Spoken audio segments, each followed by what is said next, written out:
Olá, dando continuidade aqui às leituras da Palavra de Deus. Hoje darei continuidade ao livro de Atos, pela tradução da Bíblia Viva. Você é bem-vindo, bem-vinda para mais uma leitura, com a graça do Senhor. E agora o capítulo 3, vamos lá? Certa tarde, Pedro e João foram ao templo para participar da reunião diária de oração às 3h. Quando eles se aproximavam, viram um homem coxo de nascimento ser carregado pela rua e ser colocado ao lado da porta do templo chamada Formosa, como era seu costume todos os dias. Quando Pedro e João estavam passando, o pobre homem pediu-lhes esmola. Os dois olharam bem para ele, então Pedro disse: "Olhe para nós." O coxo prestou atenção neles, esperando uma esmola. Mas Pedro disse: "Não tenho prata nem ouro para você, mas eu vou dar uma outra coisa que eu tenho. Em nome de Jesus Cristo de Nazaré eu digo, ande." Com isso, Pedro tomou o coxo pela mão e o ajudou a levantar-se. Ao fazer isso, os pés e os tornozelos do homem foram curados e ficaram tão fortes que ele se levantou de um pulo e começou a caminhar. Então, caminhando, pulando e louvando a Deus, entrou no pátio do templo com eles.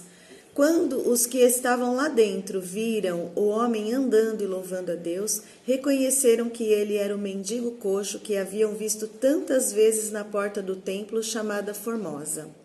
Ficaram surpresos e admirados com o que tinha acontecido. Todos correram para o alpendre de Salomão, onde o coxo estava com Pedro e João, e não se separava deles. Todo mundo ali ficou maravilhado. Pedro então dirigiu-se à multidão. "Israelitas", disse ele, "que existe de tão admirável nisto? E por que estão olhando para nós como se pelo nosso próprio poder ou virtude tivéssemos feito este homem andar? Porque é o Deus de Abraão, de Isaque e Jacó e de todos os antepassados de vocês, quem glorificou o seu servo Jesus, que vocês negaram diante de Pilatos, apesar de Pilatos ter decidido soltá-lo, e vocês entregaram à morte. Vocês não o quiseram solto, o santo e justo. Em lugar dele, exigiram a libertação de um assassino. E vocês mataram o autor da vida, mas Deus o ressuscitou dos mortos. E nós somos testemunhas deste fato.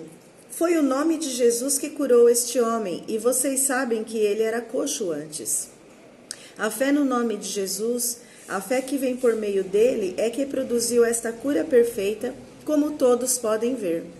Queridos irmãos, eu entendo que o que vocês fizeram com Jesus foi por ignorância. E a mesma coisa se pode dizer de seus líderes. Porém, Deus estava cumprindo seu plano por meio dos profetas de que o Cristo devia sofrer todas estas coisas.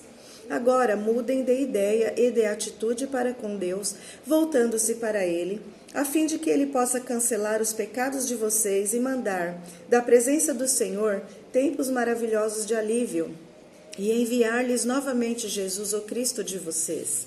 Porque ele deve permanecer no céu, até o tempo da restauração de todas as coisas, conforme profetizado foi desde os tempos antigos.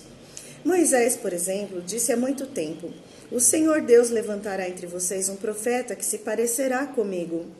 Prestem atenção com cuidado em tudo quanto ele disser a vocês. Todo aquele que não ouvir seu ensinamento será completamente destruído." Samuel e os outros profetas há muito tempo falaram a respeito do que está acontecendo hoje. Vocês são os herdeiros daqueles profetas e estão incluídos na promessa de Deus aos seus antepassados de abençoar todos os povos da terra por meio da sua descendência. Essa foi a promessa que Deus fez a Abraão. E logo que Deus ressuscitou seu servo, ele o enviou primeiro a vocês, homens de Israel, para abençoar a todos, fazendo com que se convertam dos seus pecados.